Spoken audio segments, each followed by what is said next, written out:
3 years ago, my partner and I bought our first home. It was a modest place, and our neighbors were wonderful. Life was good. So good, in fact, that 18 months later, when those neighbors decided to sell their house, which was larger and had more luxuries, like a driveway, a garage, and a bathtub, we jumped at the chance. We bought their house and put our old one right next door up for sale. After reading several motivation letters from potential buyers, we chose a Polish couple. They only spoke in English to us and not in Dutch, like we did, but everything seemed normal. They asked for some tips about the house, and we had some pleasant small talk. But looking back, that was the calm before the storm. Even before the big incidents, things felt off. We started experiencing bizarre disturbances at the strangest hours. Sometimes at midnight, we'd hear heavy banging or incredibly loud music blasting through the walls without warning. It wasn't constant, but it was enough to make us feel like we didn't truly know who was living a few feet away. The first red flag appeared when the neighbor came home with severe damage to both sides of his car. It looked like he had scraped against a guardrail at high speed on both sides. When we asked what happened, he gave a clumsy excuse: a concrete pole on one side and a trailer taking a turn too wide on the other. We chose to believe him even though the math didn't add up. One evening around 6 p.m., the neighbor called us in a total panic. He claimed people were outside his house turning security cameras away. He begged us to check it out and call the police. We looked, and sure enough, 2 men were breaking in. We called the cops immediately. It took the police 20 minutes to arrive, so the burglars were already gone. The neighbor's wife came racing into the street, parked her car, and frantically ran inside to her sweet little French bulldog and the police, who were at the time already there. When I was walking my dog curiously, I saw the husband park his car 3 streets away and walk to the scene as if he was hiding the vehicle from the police. But that thought didn't occur to me at the moment. Later, when we checked the doorbell footage, we saw the burglar standing there before the break-in, calmly discussing which house to target in Polish. Nothing was stolen. No one was caught. I told the police it felt like a setup, but I never heard back. A week later, I was at a housewarming party when my partner texted me. The music next door is insanely loud again. A few minutes later, he called me, and his tone changed to pure terror. The neighbor's car had just come tearing through our front garden and slammed into the neighbor's own front door. 2 men were frantically loading the car with high-end electronics like flat-screen TVs, professional speakers, and other expensive gear.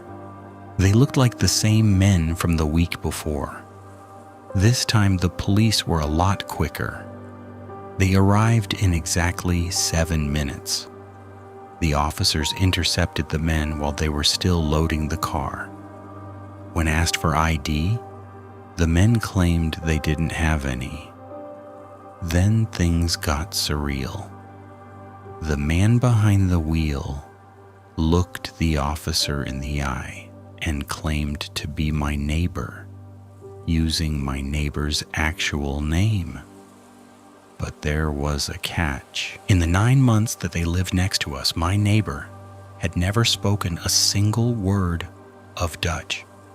This man, however, spoke fluent Dutch with a thick Polish accent. Realizing the game was up, the men slammed the car into gear, and a violent pursuit followed through our quiet streets until the police managed to box them in and arrest them.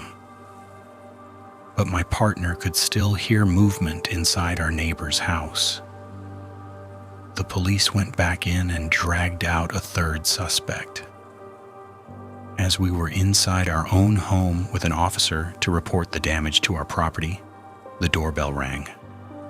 We turned around and there he was, the actual neighbor. He was unrecognizable. His face was a swollen, bloody mess. One eye was swollen shut. His mouth was torn and his arm hung at a useless angle, covered in what looked like defensive stab wounds. He looked feral, aggressive, and broken. The police officer tried to intervene, but the neighbor flat out refused to file a report or cooperate. Since the victim wouldn't speak, the officer had no choice but to send him back to his house. Later that night, the neighbor rang our bell again. He was trembling. He confessed that he cheated on his wife and claimed that she had sent people to take him out. He begged to sleep at our house. Terrified and wanting no part of this underworld drama, we refused. My partner offered to drive him to the hospital instead. We dropped him off at 10:30 p.m., telling him we were staying elsewhere for the night because we no longer felt safe.